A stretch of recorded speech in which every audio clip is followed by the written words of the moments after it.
Narendra Modi video conference माध्यम थी भाजपा कार्यकरों ने संबोधन कर्યું। मेरा बूथ सबसे मजबूत कार्यक्रम अंतर्गत प्रधानमंत्रीए समग्र देश में 1 लाखथी વધુ कार्यकर्ताओं ने संबोध्या।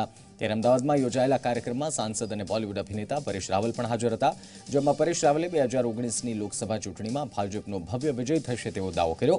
સાથે જ પાકિસ્તાન પર પણ નિશાન સાધતા જણાવ્યું કે ભારતે આતંકી જગ્યાના નાશ માટે વળતો જવાબ આપ્યો હતો, જ્યારે પાકિસ્તાન ભારતના સામાન્ય માણસોને રંજાડી રહ્યું છે।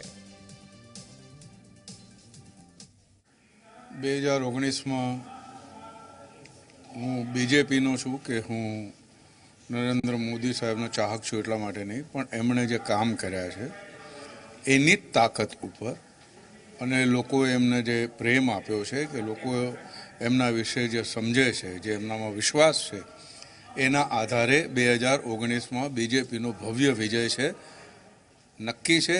એટલે એના માટે કોઈએ ગેરસમજ કેળવવી નહીં। ભારતીય તરીકે અમે એક જ સંદેશો આપીએ છીએ કે અમે એમના જે ટેરરિસ્ટ સ્થાન હતા એના પર એટેક કર્યો છે, જ્યારે પાકિસ્તાન અમારા સિવિલિયનોને કે અમારા જે આમ જનતાને રંજાડવાની કે એમનામાં આતંક ફેલાવવાની વાતો કરે છે। અમારા સંસ્કાર આ છે, એમના સંસ્કાર એ છે।